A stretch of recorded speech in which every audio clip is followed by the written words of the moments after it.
Muy buenos días, chicos, empezamos una nueva semana de actividades. Vamos a terminar el proyecto número 1, estamos en la semana 4. Empezamos la semana con la actividad número 1 que corresponde a la asignatura de lengua y literatura con el tema textos literarios y no literarios, lenguaje positivo. Bienvenidos. El tema para esta semana vamos a trabajar en proponer soluciones que puedan resolver conflictos en mi entorno. Y eso tiene mucho que ver con lo que vamos a ver en la actividad de lengua y literatura. ¿Por qué? Porque vamos a ver sobre el lenguaje positivo y el lenguaje negativo. Utilizar el lenguaje positivo puede transformar la vida de las personas, ya que ayuda a mejorar la forma de comunicarnos y relacionarnos, tanto con nosotros mismos como con los demás. ¿Por qué decimos esto? Pues recuerda que la principal comunicación la tenemos en nosotros mismos. Cuando nos damos mensajes negativos, cuando nos decimos en nuestra mente, ay, no, es que soy mala para esto, o es que no puedo, es que no quiero hacerlo. Esas cosas son negativas, son pensamientos negativos. Entonces estamos utilizando un lenguaje negativo para con nosotros mismos. Pero es muy diferente si tú comienzas a pensar de forma positiva y utilizas un lenguaje positivo diciéndote, no, yo sí puedo hacerlo. Quizás es difícil, pero lo voy a hacer, lo voy a lograr. He hecho cosas más difíciles. Pues bien, continuamos. Dice, influye directamente en la forma en que podemos percibir y tener una visión del mundo que nos rodea. ¿Por qué? Porque si yo tengo una mente positiva y utilizo el lenguaje positivo en mi mente, las cosas van a ser diferentes, porque no vamos a ver las cosas como un reto imposible de alcanzar, sino más bien todo lo contrario. No va a haber un reto imposible para nosotros. Mira lo que te dice aquí. Utilizar un lenguaje positivo saca lo mejor de nosotros mismos. Las palabras tienen un poder enorme. Son capaces de lograr un efecto inmediato en nuestro estado de ánimo. No sé si te has dado cuenta, pero cuando alguien te da un consejo o te da palabras de ánimo, te dicen que has hecho algo muy bien, que te has destacado en una actividad, ¿no es cierto? Que se siente chévere, ¿no? Quieres volver a hacerlo, quieres hacerlo mejor todavía. Pues bien, son palabras, es el lenguaje positivo que tú recibes o que tú das lo que puede crear una gran diferencia en las personas, cómo te llevas con ellas y cómo te ven ellas a ti. Veamos un ejemplo de lenguaje positivo y lenguaje negativo. No hay nada mejor que los ejemplos para comprender las ideas. El negativo dice, el ser humano al convertirse en adulto mayor termina siendo un peso para la sociedad en desarrollo. Entienden poco de tecnología, por lo que se encuentran desfasados en la era del conocimiento. ¿Te das cuenta? Es negativo. Vamos a ver ahora el positivo. Las personas mayores tienen virtudes que han logrado desarrollar a lo largo de su vida. Aunque no dominan la tecnología como los jóvenes, su sabiduría adquirida los hace valiosos. Sus consejos nunca pasan de moda porque sus enseñanzas son enseñanzas de vida. ¿Notaste el contraste? ¡Qué diferencia!, ¿no? El negativo no incentiva el amor, no incentiva el aprecio, todo lo contrario, incentiva a un desprecio. En cambio, lo positivo saca lo mejor, no está mintiendo porque está diciendo la verdad. Entonces, ¿qué es lo que queremos hacer? Utilizar un lenguaje positivo siempre en nuestra vida, en todo lo que hagamos, en todo lo que digamos, inclusive hasta en nuestros pensamientos, porque de ahí parte todo. Entonces, con esto en mente, vamos a ver qué es lo que vas a hacer como ejercicio 1. Con respecto al ejercicio 1, te vamos a plantear que completes el siguiente recuadro. Como ves, si haces una pausa, vas a leerlo y vas a ver que te estoy ayudando con una parte. En realidad te voy a pedir que solamente completes con 1 o 2 oraciones extra, nada más. Y listo, ya tendríamos la mitad de la actividad del trabajo de hoy. Vamos a ver ahora lo que es un texto literario y un no literario. Vámonos con el literario primero. Estos tipos de textos son interesantes porque el autor tiene cierta libertad para que pueda escribir como prefiera. Lo interesante de esto es de que ellos utilizan un lenguaje especial porque buscan que su texto o que su mensaje hasta cierto punto sea hermoso, sea bonito, que llame la atención. Por eso entre estos tenemos los cuentos, poemas, obras de teatro, novelas e inclusive hasta la mitología. En ocasiones puede resultar un poco difíciles de entender porque utilizan recursos literarios que, bueno, en otro momento los vamos a analizar, que los llamamos figuras literarias, que son muy interesantes. De hecho, son cosas que nosotros utilizamos a diario, solo que no las reconocemos. Un escritor, en cambio, utiliza varios de estos recursos para aportarle más belleza, más estética a su redacción, a su escrito. Muchos de estos textos tienen la finalidad de hacer reflexionar a la persona que lee, de atraerlos con sus palabras, de convencerlos con algo, transmite un mensaje, transmite una pasión, un deseo. Son libros que tienen un poder especial. Inclusive dentro de estos libros se encuentra uno de los libros más conocidos que hay en el mundo, que es la Biblia. ¿Por qué? Porque son libros que tienen una fuerza, un poder, que te enamoran, que te hacen querer leer más y más. Yo les sé decir que son libros mágicos, porque como te dije, tienen poder. Por otro lado están los libros no literarios o el texto no literario. Propiamente este tipo de texto busca informar. Este tipo de texto es claro, conciso, por decir así, no se va por las ramas, no utiliza demasiado texto, utiliza lo limitado porque su objetivo es netamente, por lo general, informar. Es expositivo, es instructivo. Un ejemplo de esto son las noticias, un ejemplo clarísimo, las noticias, los artículos, las recetas. Existe también una amplia variedad, inclusive los oficios y las cartas que se envían entre abogados, entre autoridades y empresas, son textos no literarios. En este tipo de textos el escritor sí se preocupa por dar belleza, pero más que por belleza se preocupa por transmitir el mensaje. Bien, entonces vamos a ver ahora con ejemplos lo que te acabo de mencionar. En ocasiones podemos caer en la tentación de juzgar un texto y decir que el texto literario es bueno y que el no literario no es bueno. Pues bien, no podemos caer en eso porque, como vamos a ver a continuación, ambos tipos de textos son completamente necesarios y de hecho los utilizamos a menudo. Te voy a pedir que pongas pausa brevemente y que leas estos dos breves recortes y vamos a identificar cuál es un texto literario y cuál no. Pues sí, lo acertaste. El de la izquierda es un texto no literario y el de la derecha es un texto literario. En sí, ambos dicen lo mismo. La idea principal es la misma en ambos textos. Pero como puedes ver, en este caso, como se trata de una carta de amor o una confesión de amor, pues, ¿cuál te parece más atractiva o cuál crees tú que cumpliría mejor el objetivo? La de la derecha, ¿no es cierto? Sí. ¿Por qué? Porque está utilizando un lenguaje un poquito más especial, digamos más bonito, con el cual pues obviamente es más probable que pueda conseguir el objetivo que el texto que está de una forma no literaria. ¿Sí? Hemos visto aquí un ejemplo. Vamos a ver ahora otro. Bien, una vez más te voy a pedir que leas ahora estos dos recortes y trates de identificar cuál es literario y cuál no. Volviste a acertar, ¿sí? El de la izquierda es no literario y el de la derecha es un texto literario. Ahora bien, si te das cuenta, se trata de una noticia. ¿Cuál crees tú que sería más efectivo o cuál sería ideal para ser publicado como noticia?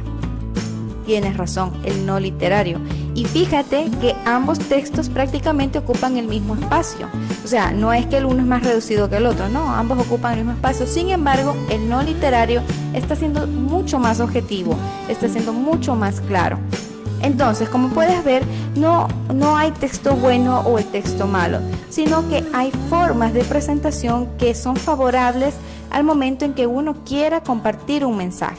Los textos no literarios son efectivos para el tipo de comunicación de empresas, de jurisprudencia, por ejemplo, los abogados, inclusive las recetas.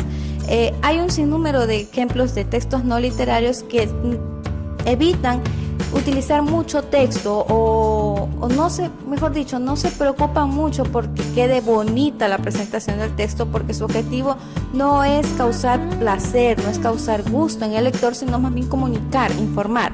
A diferencia del texto literario, que no se preocupa por ocupar más palabras, sino más bien que las utiliza. ¿Por qué? Porque su objetivo principal es la belleza, es provocar una sensación bonita en el lector, que el lector se enamore de lo que está leyendo, que le guste y que quiera continuar leyendo y bueno, enterarse de una historia o lo que quiera comunicar.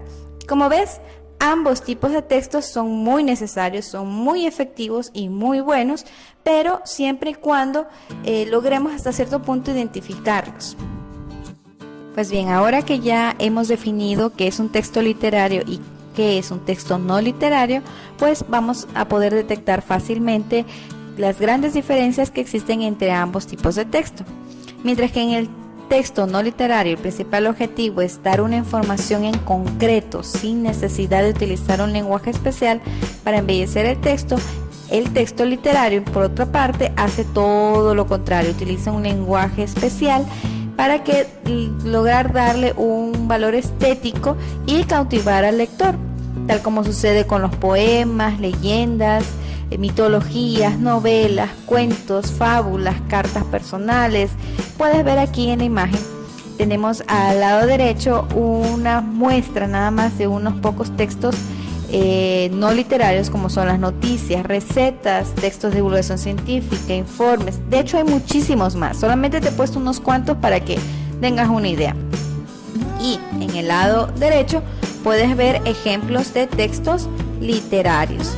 Como ves, no es difícil, aunque pueden haber ocasiones en que se nos haga un poco complicado de diferenciar el uno del otro, porque recuerda que todos utilizamos la lengua y puede haber ocasiones en las que un texto no literario pareciera que utilizara un recurso literario, pero depende de cuántos recursos utilice. A grosso modo, cuando uno lee un texto, por ejemplo, cuando ves un oficio, obviamente vas a ver, ya es un oficio, solamente con verlo, a veces sin necesidad inclusive de leerlo, tú ya sabes que eso no es una carta de amor, sino que es un oficio y por lo tanto es un texto no literario, ¿sí? Bueno, con esto espero que nos haya quedado muy claro respecto a las diferencias entre un texto literario y un no literario. Vamos a ver qué es lo que te toca hacer con el ejercicio 2. En lo que respecta al ejercicio 2, debes escribir un texto no literario con lenguaje positivo y un texto literario con lenguaje negativo. La idea no es que ejercitemos lo negativo, sino más bien que pongamos por obra o en la práctica lo que hemos aprendido en la actividad de hoy. Los textos deben ser mínimo de media carilla de una página, pero vamos a pedirte en este caso que redactes un párrafo muy corto, mínimo de 4 líneas. Recuerda guardar todos tus trabajos en el portafolio. Bien, para esto yo te estoy planteando aquí un ejemplo nada más para que te fijes en qué es lo que consiste de lo que debes hacer. Este es un poquito más largo de lo que te estoy pidiendo, pero igual te lo expongo para que tengas una idea de cómo lo podrías hacer. Este es el formato que te presento para que puedas organizar la información que te estoy pidiendo en el ejercicio 2. Ahora bien, si tú gustas hacerlo de forma vertical, pues no hay ningún problema. Lo importante es que organices la información para que sea más fácil de notarse el contraste. También cabe mencionar de que la hoja, el tamaño de la hoja es recomendable que sea de cuaderno académico, no lo hagas en hojas de cuaderno pequeño porque obviamente pues se va a reducir bastante lo que es la actividad y el trabajo, así que por favor que sea en una hoja tamaño de cuaderno académico. Pues bien, como te dije, el formato es opcional, la idea es que desarrolles más que nada el trabajo, que realices este contraste, estoy segura que te va a ir muy bien. Llegamos a la parte final de nuestras actividades y vamos haciendo un breve resumen sobre sobre lo que aprendimos el día de hoy. Pues bien, básicamente vimos dos temas, que es los textos literarios y no literarios y el lenguaje negativo y el lenguaje positivo. Pues bien, vimos que los textos literarios son aquellos que buscan la belleza a través de la palabra. Para ello utilizan distintos recursos que implican un lenguaje especial para poderle dar belleza al texto.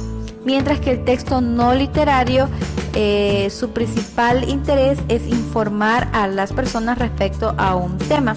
Por eso es fácil detectarlo porque este tipo de texto por lo general es concreto, es resumido, corto, claro y conciso, lo que se suele decir. Bien, no necesita por lo general utilizar lenguaje especial, aunque en ciertas ocasiones sí lo hace, pero aún así no deja de ser un texto no literario. Ejemplos de ello, pues tenemos algunos que te mencioné, por ejemplo, no literarios, las noticias, recetas, informes, oficios, y de textos literarios pues están la novela, los cuentos, los poemas. Bien, ¿qué más vimos el día de hoy? Pues bien, vimos acerca del lenguaje negativo, que es aquel que se utiliza para mencionar cosas malas, las cosas, ver las cosas de una forma negativa, lo que siempre te hemos dicho que eso no es bueno hacerlo. Es más, lo que se recomienda es utilizar un lenguaje positivo. ¿Por qué? Porque el lenguaje positivo procura ver el mejor lado de las cosas, ¿no? Entonces también hicimos 2 ejercicios que tenían relación con estos temas. En particular, el último ejercicio pues se trató de fusionar ambas cosas. Por último, ¿qué debes presentar? Es decir, ¿qué es lo que tienes que guardar en tu caja portafolio para presentar a tu docente? Pues el ejercicio 1, ¿sí? Que te estoy poniendo ahí una breve muestra, y el ejercicio 2 también tienes que guardarlo. Ahora bien, ¿cuáles son los aspectos que debes tomar en cuenta al momento de hacer tu tarea? Pues bien, ambos ejercicios deben ser realizados en hojas de papel, pueden ser recicladas o no, pero algo importante que tienes que considerar es que el tamaño de la hoja, que sea un tamaño académico. Por favor, no lo hagas en hojas de cuaderno pequeño. Estamos hablando de que ustedes ya están en básica superior y por ende ya por lo general utilizamos cuadernos grandes, entonces los deberes se deben realizar por lo menos en un tamaño de hoja de cuaderno académico. Si tienes hojas de carpeta, pues cuanto mejor aún. Además, tienes que organizar el trabajo, es decir, el deber, la actividad, para que ocupes el espacio adecuado de la hoja de papel. Vamos, seamos prudentes, ¿no? Si es una hoja grande, no voy a hacer un cuadro chiquitito y resolverlo allí. No, la idea es que utilices todo el espacio que requiere en esa hoja. Puedes hacerlo, y de hecho te lo recomiendo, que ubiques la hoja de forma horizontal para que seas equitativo y justo con respecto a la actividad. Ahora bien, si lo haces en forma vertical, pues tienes que considerar también de que no con eso vas a reducir el tamaño del trabajo de la redacción. Por último, te puedo decir que se puedes hacer todos esos trabajos, ambos ejercicios en la misma hoja, pero si quieres hacerlo en 2 no hay ningún problema por presentación. Lo que sí te pediría es que la grapes antes de guardarla en tu caja portafolio, porque ambas forman parte de una misma actividad. Y listo, creo que con eso ya estamos. Listo, manos a la obra.